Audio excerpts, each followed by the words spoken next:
most, or maybe all of our listeners are under 35, maybe under 40. So at what point did you know in your relationship, whether it was dating or when you were engaged, did you know that you would be in a full-time vocational ministry calling for your lives? And how did you talk about it? Did you just know that you knew, and how did you process that? And the part B of that question is, that's this is part a A. loaded question. It's a loaded question, but how important is it to navigate that while you're dating to make sure your callings align for the rest of your life? Whether you're going to be a lawyer and a doctor or pastors, how did you navigate all of that? I know it's a loaded question, but partly I was done with my education when I met him, which was music ed, vocal choral. So I already knew who I was in career-wise. Mm-hmm. And so when he began to talk about wanting to be a pastor, I just said, great. You saw what you were doing could fit with that. I grew to see that. Mm-hmm. I didn't know if I saw it at first. Or you thought you would be a teacher and he would be a pastor. I didn't exactly think of, but as far as us being together and him being a pastor, to me, there was never a doubt, never a question. But I do think that if you're called to ministry, it's crucial before you get married that you're, and I had it written down here, have your, be of one mind, be like-minded, where Paul says in Philippians 2, make my joy complete by doing 4 things. And I added to that, before you marry, do 4 things. Be like-minded, have the same love, be one in spirit and one in mind. And we when we got together and started to date and talk, we were just on the same page. Now, I'm a little older than him. Everybody knows that. 2.5 years. I'm a little bit older than him. I finished my degree earlier. I already had a job. Mm-hmm. I was out in the world working. Yeah. He still didn't know yet. He was not yet full-time. So in the world's eyes, we looked a little bit unequal. We looked unequal because one of us was already in the career and the other one was not. And we looked unequal. However, in the spirit, we were like this. Yeah. Right? We just connected in the spirit. So what happened for me was growing up in a home where parents asked you the summer you graduated, what were you going to do with your life? That's what I got. So I said, I'm going to be a shop teacher. And I'm literally going to go to SUNY. I couldn't look at my family for guidance. So when I met Priscilla, then I met her mother and her father. And they were successful business people. They were people of stature and people of influence. I realized if I want to marry her, I cannot be. And actually, I could have stayed in the electrician business. The union was starting to, this grunt job I had that was just paying the bills. When I met Priscilla, I thought, she's teaching, she's getting her master's. What am I going to do? And she was asking me, what do you want to do with your life? And I'm thinking, could be an electrician. And we did something that I don't know if she remembers, but I drove by the apartment building in Penfield, New York, and I just saw it again, that when we were dating, we would come over for dinner. This is I don't know if I recommend this, but this is what we did. That first church scared the fear of God in us about blowing it physically. Purity. Stay pure. Purity. We were not going to do anything physically, sexually before marriage. Mm-hmm. And so that means you can't be engaged for 18 years. But also, I wanted to know what God's will was. So we literally ate together, and this is crazy, but I went in another room in her apartment and prayed and studied. And I kept coming up most nights. I kept coming up with, you're going to be a pastor. And I said, I already tried that. I'm not going to be a pastor. Because of the Bible school experience. Yeah, the whole thing with, I wasn't like pastor of my first church. Yeah. And I felt like I had failed. And I felt like, what am I? But I kept coming back. What are your gifts? I would look at the gifts and I'd go through the 4 basic passages, 1 Corinthians 12, Romans 12, Ephesians 4, 1 Peter 4. And I'd go through them. I'd pray about them and say, man, I want to be a pastor. I just think I love people and I want to preach. If I could do that for my life.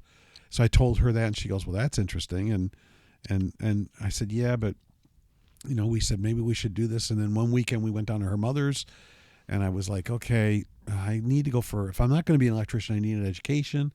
And I said, Mrs. Hall, I'm looking at either Philadelphia College of the Bible or Wheaton. And Wheaton, I got to tell you, is summa cum laude. It's like way over me. And it's, all these guys are senators' kids and all that kind of stuff. And Philadelphia College Bible, we could live here in your house and, be close. And she goes, let me see these overnight.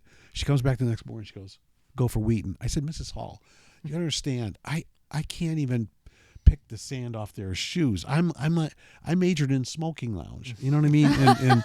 In high school. I don't know what grades I have. And she said, well, you don't know if you don't try. And I went to Buffalo for the trials for Wheaton's interviews, and the girl looked at me. She said, so these are your grades? It was almost funny. She goes, wait a minute, these are your grades? I said, yes, but you have high SATs. She goes, I get it. So were you not in a born-again home? I go, no. Totally never did homework, never did anything. She goes, so we have latent ability. She says, bad grades. She goes, and what are you doing here? And she said to Priscilla. And Priscilla said, we're engaged. I get to be there. And she goes, well, wait a minute, what's the deal? You want to be a pastor? I said, yes. She goes, I'm going to do something that I don't want you to tell none of the valedictorians in the hallway waiting to come in. Don't say this. Yeah, I'm taking all your credits, basket weaving, underwater polo, everything you did in community college in Rochester, everything in State University of New York, Bible school, everything. You're going to come in as, we have kids that leave. We want to take you in. You want to be a pastor. We want to make it happen. Wow. As a junior. And I went in. You went in as a junior? As a Yeah, junior. She took everything. Wow. And I got a job out there, Medina Middle School. I taught school. Okay. And the pastor that married us said, now Priscilla and Scott in premarital, he said, I want to tell you something, Priscilla. Both of you are working. Only one of you is making a paycheck. Remember that. You're Amen. not Say it supporting again. Scott. Say it again. Only one of you is getting a paycheck, but you're both working, and I want you to remember that. And so he told me also not to be lazy, because I did see this in seminary. Guys that would shoot hoops, guys that would lift weights while their wives are working. Don't make it harder if you're going to, and the Lord told me to always get part-time jobs. I sold, I was doing sporting goods. I just did a house painting.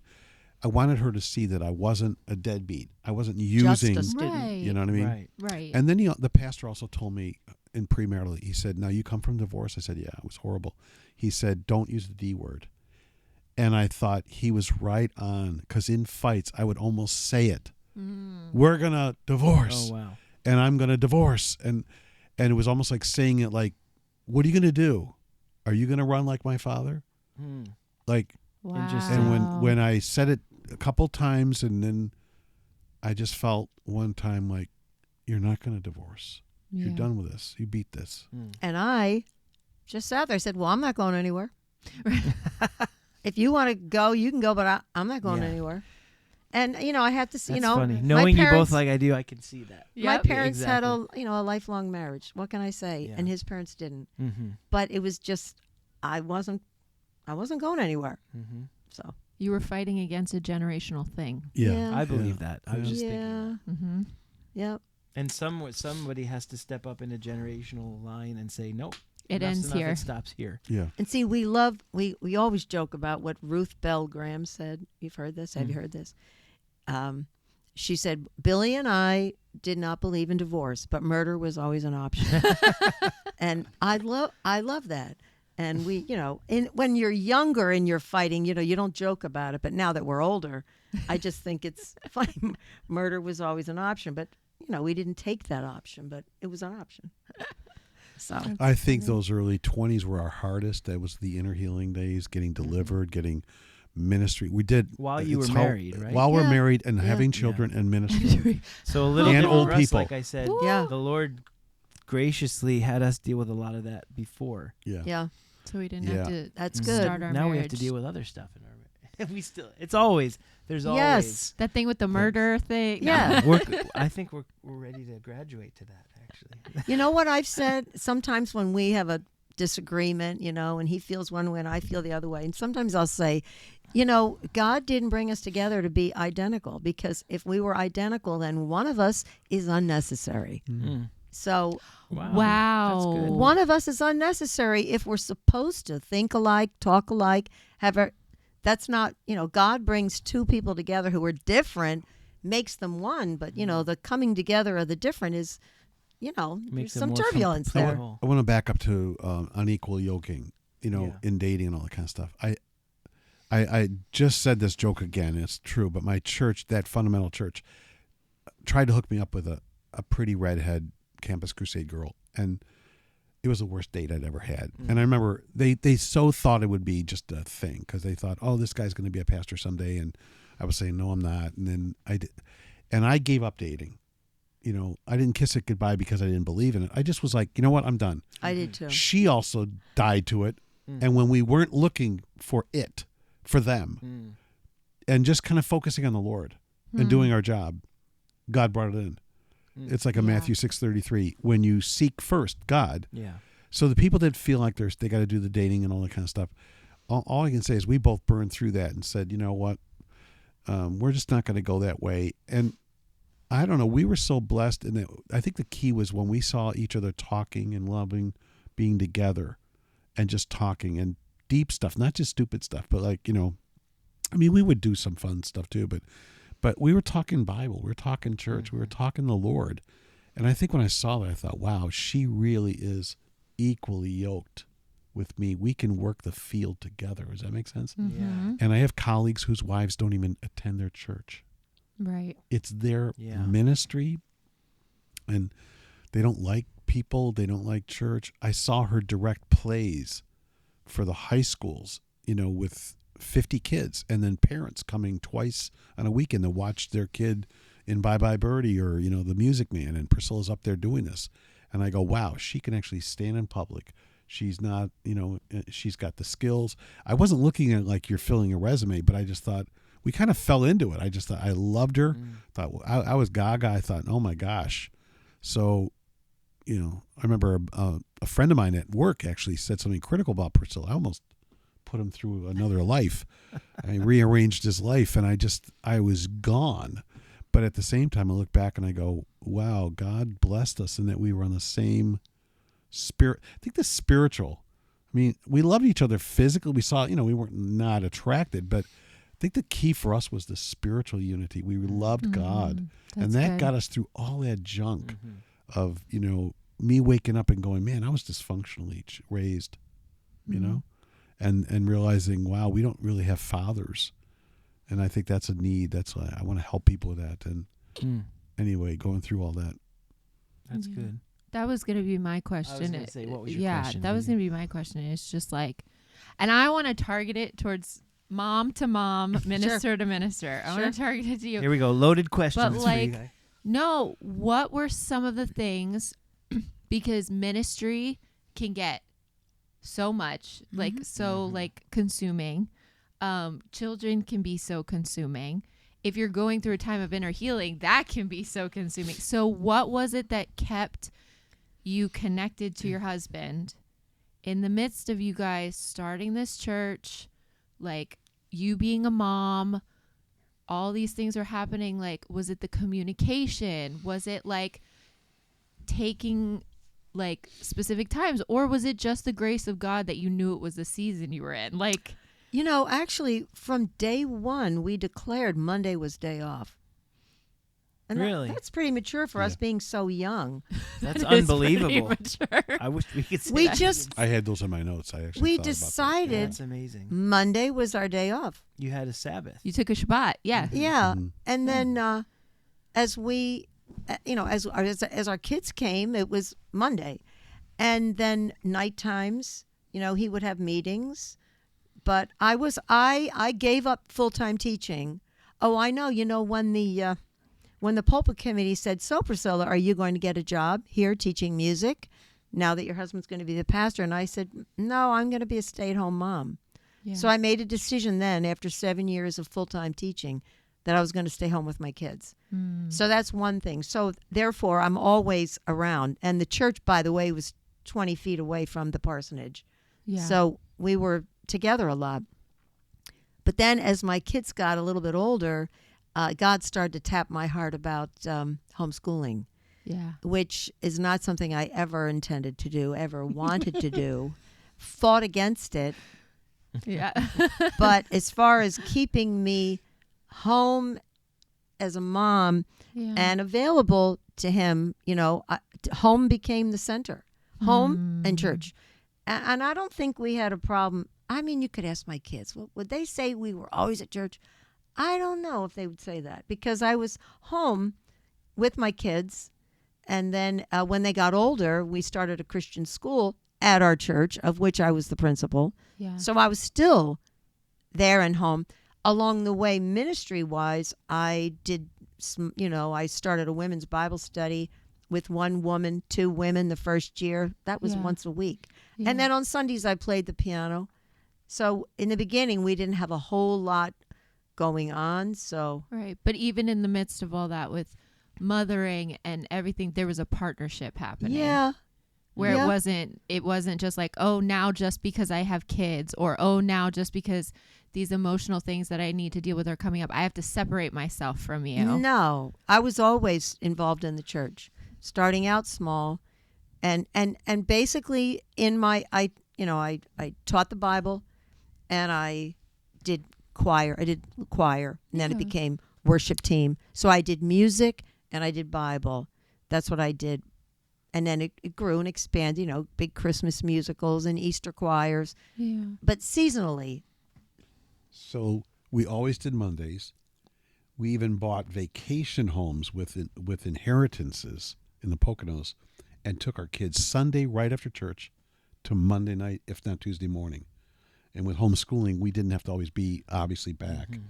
So I would just take Monday. Yeah. The So other you we- prioritized. I still Yeah. to this day Prioritize. want to know do that. stupid stuff. I want to split logs. I want to golf. I want to cut the lawn.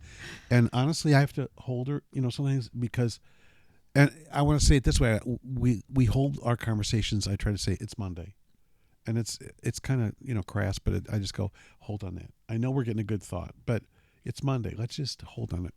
But I have to say that Priscilla, another difference that I thought was awesome that she has been is I tell her stuff. I don't not tell her the problems and the people. Sometimes she'll tap out and say too much. I don't want to hear all that. But she's been the friend and the counselor. Because when we were in that church in Edison, we had nobody. Yeah. And our denomination was stuffy and not even born again. So we were it's like dropped into Iran tonight. What would you do? So we did it together. And I think that brought a bonding that I think colleagues don't have. Where Best they friends. Say, best friends. Yeah. We've always been best friends. Yeah. I think that's huge because I've heard a lot of husbands say, I can't share with my wife because I have to protect her from. But you were like, she's my best friend. She's my partner. I'm going to share, and she can tell me when Yeah. it's too much. Like, And That's true. Can I tell you this one? Here's one that you might want to edit out. Okay, so before I got fat and ugly and old, things happen, and I had things happen that I just think the enemy brings in. So I got to be careful how I say it. So I had, people would do stuff. I'd be in my office and a woman started to pull her shirt up, and I just stood up, went upstairs and said to my wife, this just happened. I told my assistant, and I said, you need to ask her to leave. And that ended that counseling, so I learned the Not to counsel Billy women Graham alone. the Billy Graham rule of not counseling women. So the other thing, I actually had a leader's wife kind of block the door from me and stare at and look at me. And I thought, so that I ended up not shielding her from that. She became Interesting. the person I said, and then Mike, my elder Mike, him. And then as my oldest son got older, my oldest son, actually, I was counseling with my door open, a couple. As the couple left, young couple, she was pretty and all that stuff, but she had a Victoria's Secret sticker, whatever, the pink thing on. He said, don't ever talk to her again.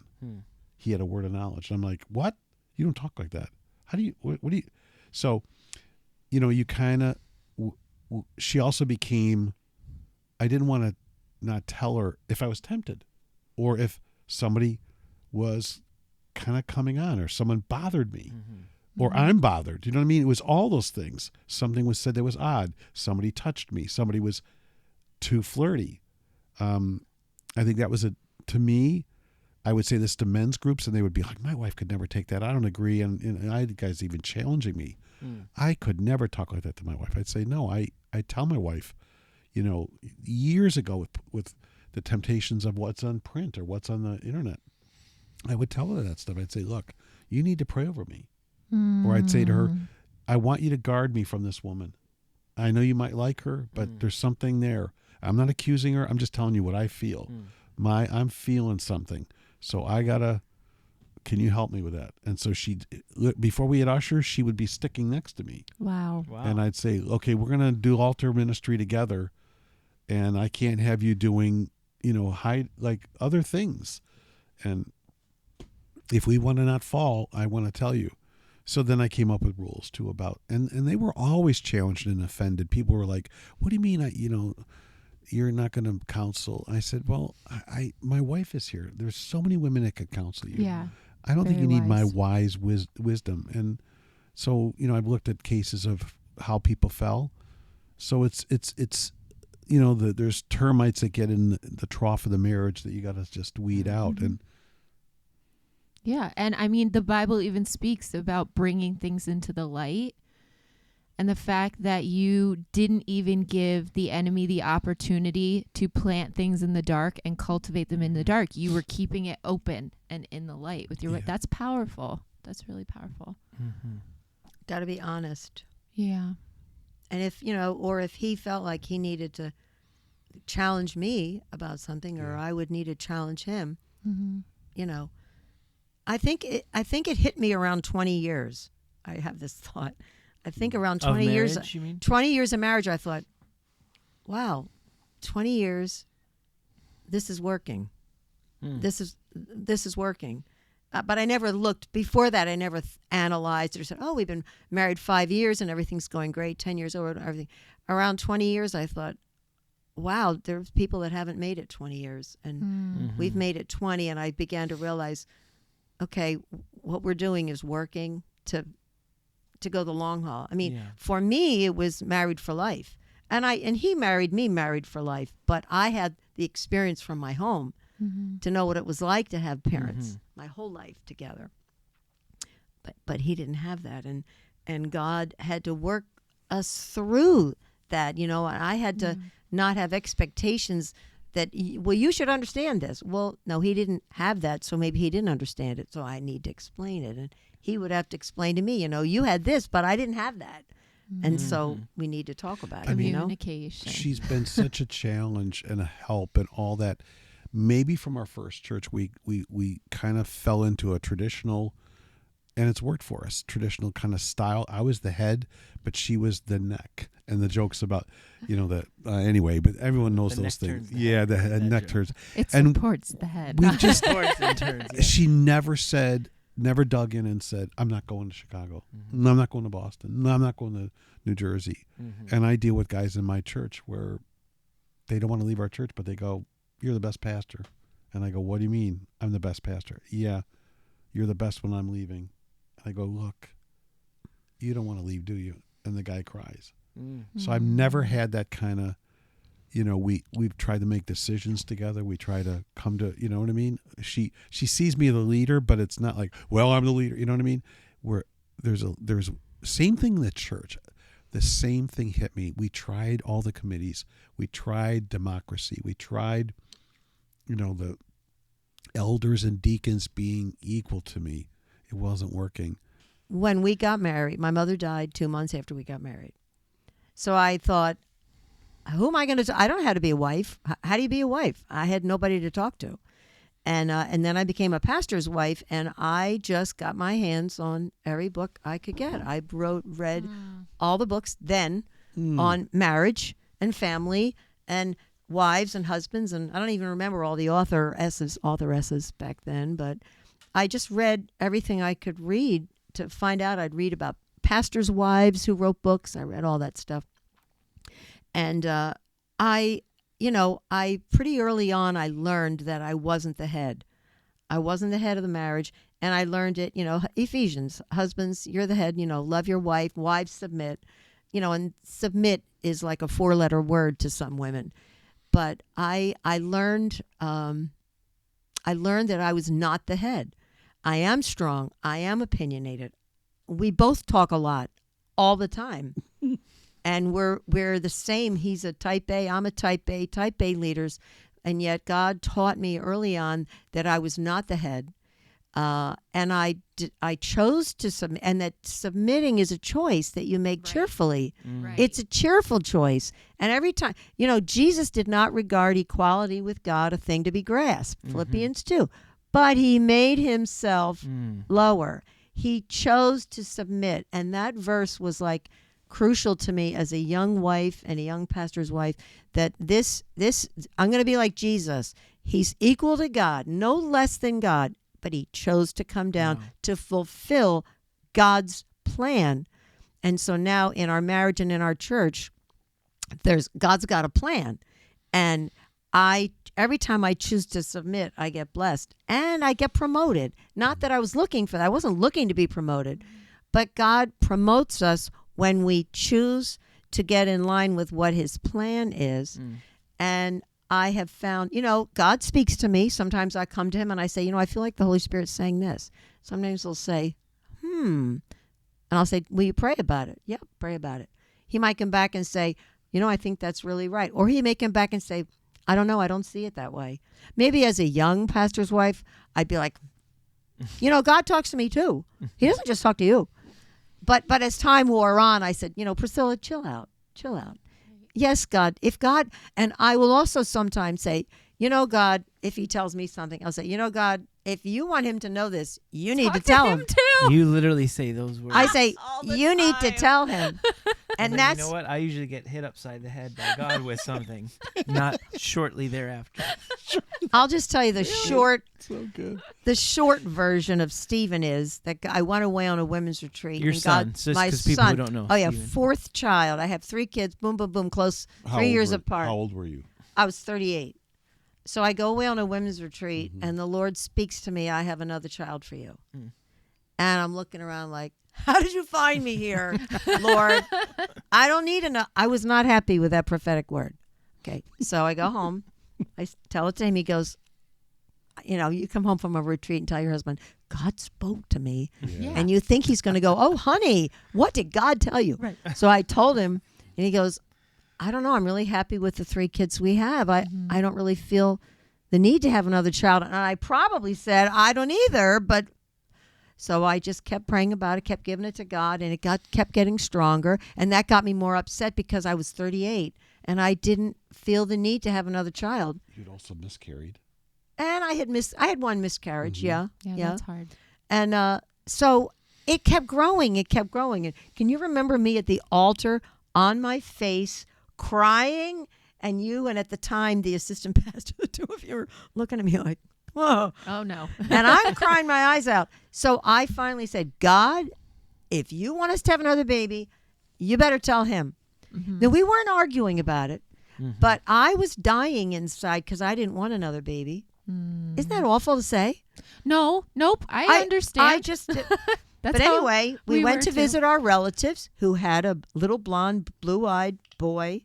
We're playing with the nephew on the floor, and he looks at that boy, and God says to him, if you want one, I have one for you, I just have like a him." blonde-haired, blue-eyed boy for you, if you want.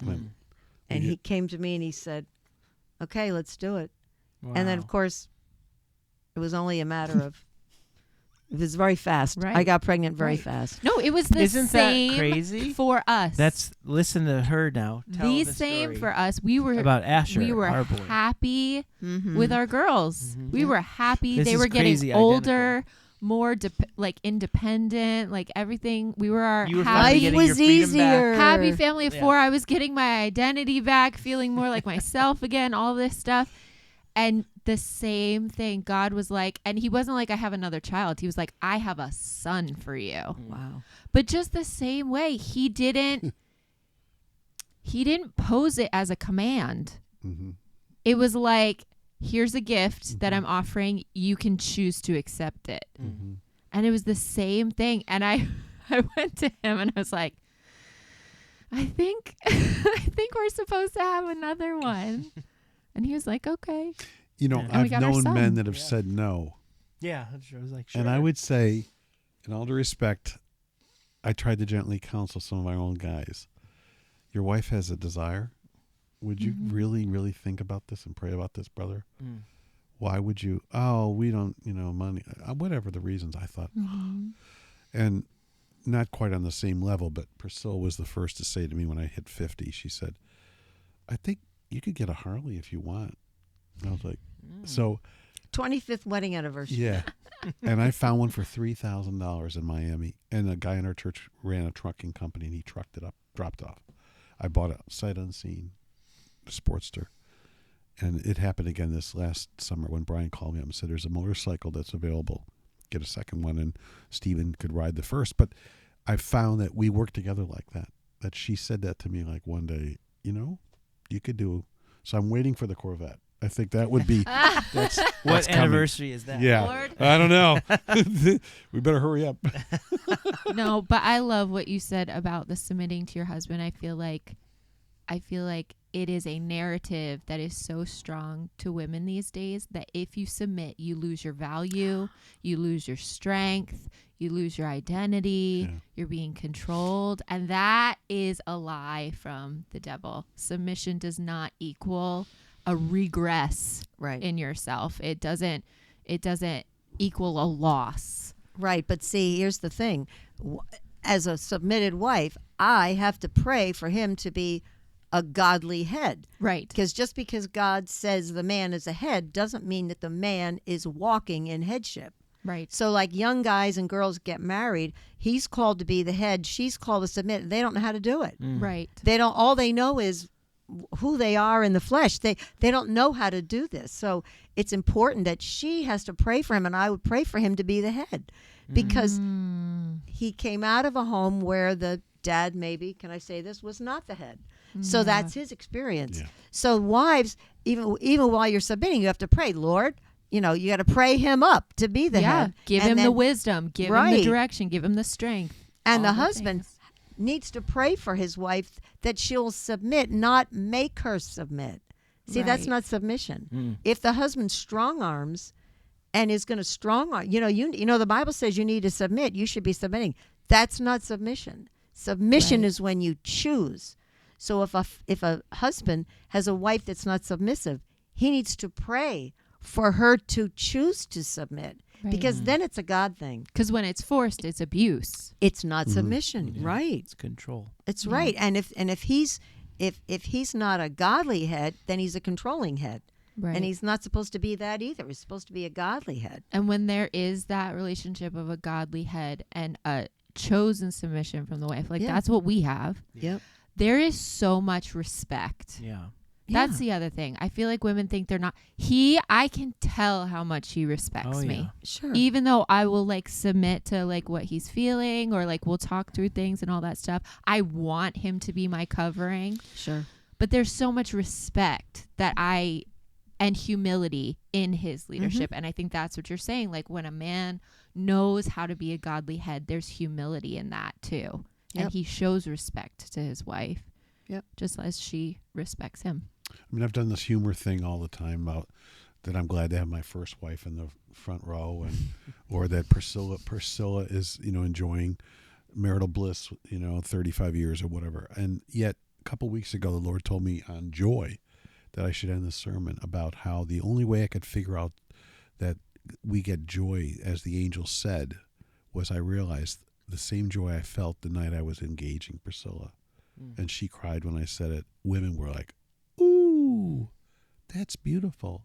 So, You likened it to, yeah. we have Jesus for the rest of our lives. And I was That's what getting gives that. us joy. And then you said, and you engaged me and said, now the way I can make that analogy is I have Priscilla for the rest of my life. Right. Versus my father who left when I was 4. Mm-hmm.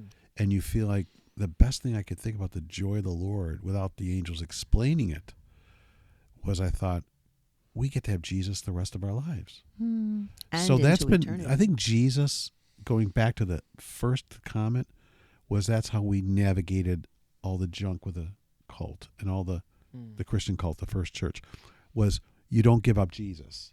You still Right. don't. No matter what tragedies happen, does that cease? Jesus ceases to exist. And we've done funerals for babies, for twins. It hasn't been, I hate funerals. I mean, I wish Yeah. I've done so many more of them. I've done 100 weddings and hundreds of funerals, and I'll never say no to one. But, how do people rebound from bad stuff, from breakups, from divorces? Jesus is there. Mm-hmm. He literally loves you. And will never leave or forsake. Right. And she's proven that she won't. Mm. And I found in a human person that kind of ability. Wow. That's so beautiful. Yeah, I'm not going anywhere. So, if you had any thoughts, Wow. Murder is the only option. yeah, What we've learned today on the altar. I feel like I just ate a full meal I know, talking it's to true. you guys. I'm like, whoa. And That there's was so good. For time's sake, we got to wrap this one up. But there's so more. We want you guys to come back because sure. I want to hear about family versus ministry and time and how did you balance that and not More on the Mondays and the quality time. all of those. There's so much more. So we love you guys. We honor you. We love you too. And Love you too. it's Life Church New Jersey is the church that. So for 40 years, it's it. changed names and locations, but that's where you guys have sown. And there's just so much fruit in people's lives. We talk about it all the time about how Life Church loves God and loves God people. and loves people, and there's just an evangelism anointing, and people get saved. I think of Enrique and Christina and just gang members, new age people getting saved just without tricks and gimmicks. Right. And it's just here's the gospel.